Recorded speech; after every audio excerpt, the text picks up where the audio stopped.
All right, students, this is feedback for assignment number 10.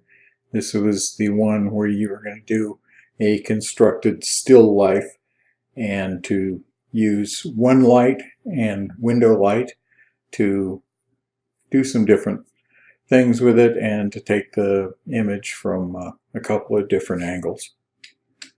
Basically, it was well done, and this one is one of my favorites. Destiny Maynard calls this Evil Mickey, and it's well, on the dark side in a way, but I think it's very funny, and it's a really nice composition.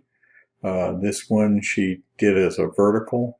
It has the windows only, and then this is the one that uses a supplemental light. Now, it doesn't compare in a way because one is a vertical and one is a horizontal.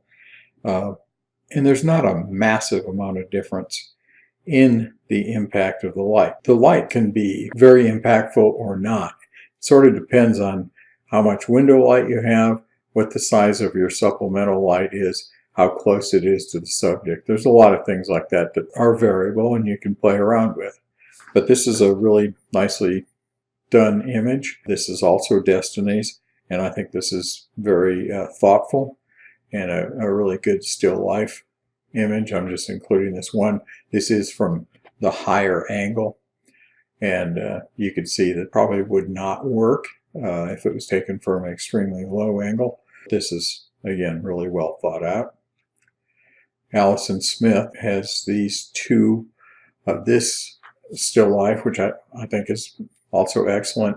I really like the use of the kind of white and gray and then the color brought in with the flowers. Top one has the window only and the bottom one has the supplemental light. And you can definitely see in the bottom one how the supplemental light really kind of helps to get these pearls down here to pop, and they have a lot more reflective luster to them as a result of that second light. So this is really nicely done as well. Teresa Lawson had a good idea. I like this. You can really see the difference here with the one window light. Notice the shadows over on this side. And then she brought in a supplemental light, and it's a stronger light, so the shadows from this light are over here. There are minimal shadows from the window light still, but the supplemental light in this case kind of overpowers it, and that's fine, really. You can kind of see that using the two lights does create a little more separation here, and it does sort of enhance a three-dimensional quality to it. And that's one of the things that playing around with this lighting aspect can do. This is Jade Williams. This is really clever marionette puppet. And this is the one with the window light only. Nicely exposed overall. Here's the shadow. And here's the one with the supplemental light. Well, the light, because the shadow is right behind the image, the light had to be pretty much behind the camera. And positioning the light, and changing it, and getting different shadows is one of the elements that you can do with this exercise. Now, what I appreciate with Jade is that she actually did a third one. So this one on the left is the window only. The one on the right is the supplemental light in the window. And then she used a reflective card or piece of paper, basically something white that captures the light, probably more so from the supplemental light, and bounces it back up onto the subject. You can see that the face of the puppet here is a little too dark. So by using that bounce card and pushing some light from the card, which probably over in this area, up to the face, really makes this great. This is really well done. The other thing I had to do was to use Pixlr to create some specific image sizes. In social media, all of the different social media channels have a specific size that they like. So for Facebook, and the big image that's on Facebook is called a cover, then That's the size. It's approximately 851 pixels by 315 pixels. Also had you do a square profile shot. So here's Teresa down here, and when you put them together on Facebook, typically the profile picture is actually going to be right over in here. And so when you do your Facebook cover, you have to realize that there's going to be something sitting right here eating up some of this space. But this is perfect here.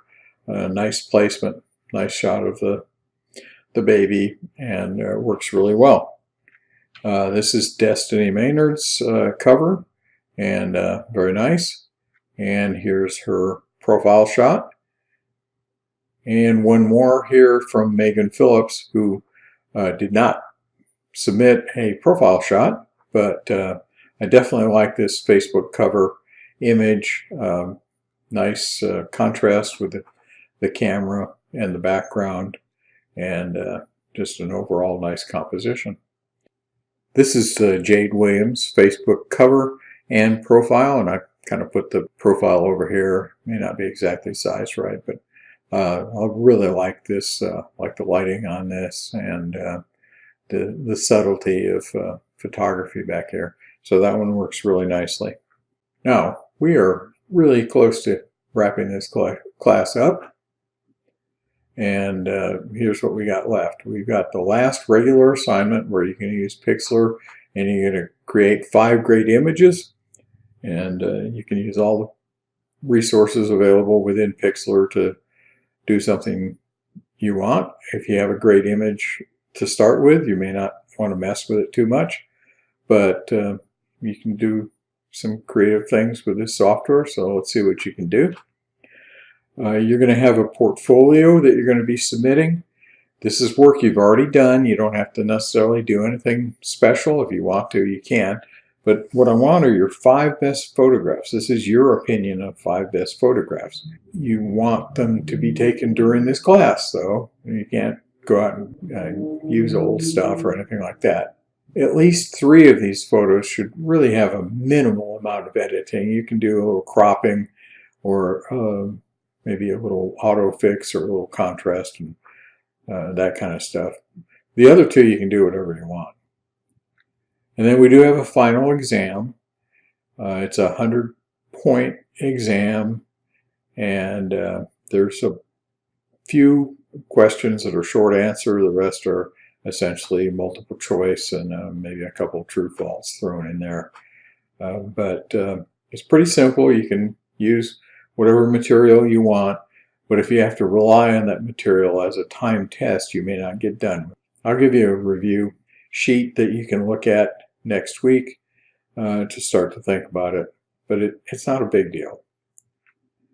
And then I will take late work up until May the 3rd, and for some of you, turning that late work can make a difference between getting a grade you don't want and getting a grade that you do want. So try to get caught up a little bit.